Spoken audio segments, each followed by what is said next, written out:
अगर हम क्या बात कर रहे हैं, बिग डेटा की, तो भाई बिग डेटा और पुराने डेटा में, जैसे हम ट्रेडिशनल डेटा कहा करते थे, उन दोनों में क्या डिफरेंस है? बिग डेटा और ट्रेडिशनल डेटा में क्या डिफरेंस है? जैसे हम स्मॉल डेटा भी कह सकते हैं, शॉर्टर स्पेस जो हमारा लेता है उसको हम स्मॉल डेटा के फॉर्म में भी कह सकते हैं। तो दोनों में बेसिकली डिफरेंस क्या है, बिग डेटा और traditional data? Okay, now the difference is, what is the basic difference between traditional form of data and now the term which we called it as big data. Big data हम क्यों बोल रहे हैं, भाई big इसलिए बोल रहे हैं, as the name says this is enormous in size, ठीक है, बड़ा है ये साइज में, data huge amount of data है, ह्यूज वॉल्यूम ऑफ डेटा है, इसीलिए हमने इसका नाम दे दिया, भाई इसे हमने कह दिया big data. Traditional form of data जो होता था पहले, हम कहते थे कि भाई ज़्यादा से ज़्यादा इसमें ग्रेटर देन 500 MB स्पेस जो है, स्टोरेज की हम स्पेस मान के चलते थे, या इसे कह सकते हैं कि 512 किलोबाइट्स। ओके, इससे ज़्यादा डेटा हम स्टोर नहीं कर सकते, एक लिमिट हुआ करती थी ट्रेडिशनल फॉर्म ऑफ डेटा में।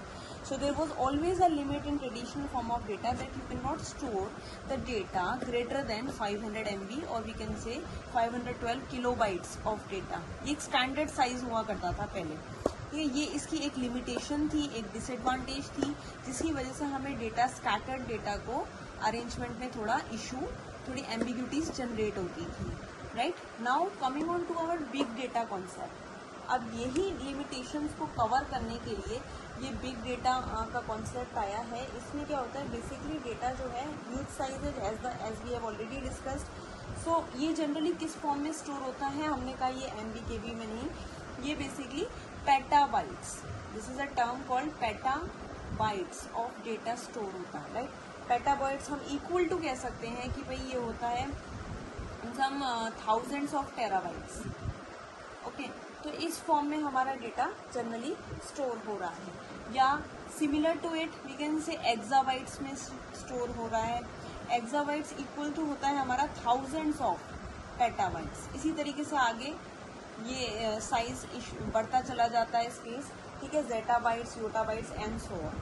सो यूजिंग दिस डेटा, अब आप देख सकते हैं इस डेटा में और इस पर्टिकुलर डेटा में कितना ह्यूज डिफरेंस है दोनों में, जिससे हमारी कंपनीज की प्रोडक्टिविटी इम्पैक्ट होती थी यहाँ पर इस केस में, और यहीं पे उसकी लिमिटेशन को कवर करते हुए हमने as per the size we have increase the space. Okay, now using this data, अब इस बड़े डेटा के लिए जो बिग डेटा है, जो कि पेटा, योटा, एक्सा, जेटाबाइट्स में स्टोर हो रहा है, इस डेटा को मशीन हमारी जनरली एक प्री डिफाइंड डेटा की फॉर्म में लेकर चलती है।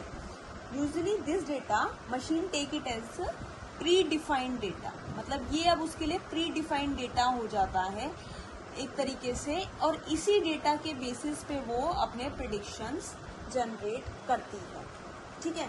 एग्जाम्पल अगर हम ले बेसिक सा, तो आजकल हमारा सोशल नेटवर्किंग वर्ल्ड है, तो इस पे हमारा फेसबुक जो मोस्ट कॉमन प्लेटफॉर्म है, गूगल हो गया, आपका यूट्यूब हो गया, जिसपे enormous amount of data share हो रहा है on daily basis, on every second and on every minute के बेसिस पे डेटा शेयर हो रहा है, ठीक है, अपलोड हो रहा है और डाउनलोड हो रहा है। तो ये जो अगर हम डेली का एनालिसिस लें किसी भी सोशल मीडिया प्लेटफॉर्म का, लेट्स से हमने फेसबुक का लिया, तो इसमें हम कह सकते हैं कि डेली 4 पेटाबाइट्स ऑफ डेटा, यही कह सकते हैं more than 4 million of data, 4 petabytes of data. Petabytes अभी हमने यहाँ पढ़ा था थाउजेंड्स ऑफ टेराबाइट के इक्वल होता है, इतना डेटा, या कह सकते हैं more than 350 millions of photos upload होती हैं। एज ऑफ टोटल 250 हमारी बिलियन फोटोज हैं FB पे।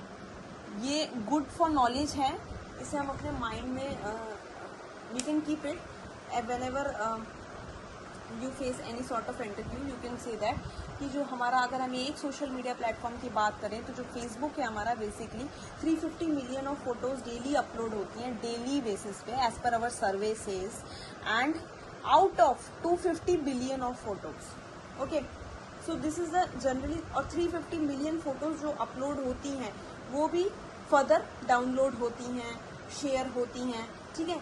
इस तरीके से एक सोशल मीडिया प्लेटफॉर्म की हम बात कर रहे हैं, इसी तरीके से यूट्यूब हो गया आपका, गूगल प्लेटफॉर्म हो गया जिसपे आप सर्फिंग करते हैं, ब्राउजिंग करते हैं, ठीक है, तो in this form of data ये ह्यूज अमाउंट ऑफ डेटा को machine as a predefined data लेकर चलती है और फिर उससे हमारा आउटपुट जनरेट करती है, ठीक है। ऑनलाइन शॉपिंग हो गया, ऑनलाइन शॉपिंग जो हम करते हैं बेसिकली वो भी इसी कॉन्सेप्ट पे बेस्ड है। और अब मैं उस ऑनलाइन शॉपिंग के कॉन्सेप्ट को एक छोटा सा ओवरव्यू आपको दूंगी जो मशीन लर्निंग से रिलेटेड है, ओके। अब ये जो बिग डेटा है, ये जो बिग डेटा टॉपिक है, इसका एक अलग से सब्जेक्ट है जो मैं अपनी ट्यूटोरियल में एक्सप्लेन करूंगी। That subject name is big data analysis या मैनेजिंग बिग डेटा, ठीक है। तो ये एक अलग से अपने में एक सब्जेक्ट है जो वेरियस कोर्सेज में आता है। जनरली एमटेक कोर्सेज में तो डेफिनेटली आता है ये सब्जेक्ट, कंप्यूटर साइंस से अगर आप परस्यू कर रहे हैं तो, ठीक है। तो अब हम आते हैं ऑनलाइन शॉपिंग के कॉन्सेप्ट पे।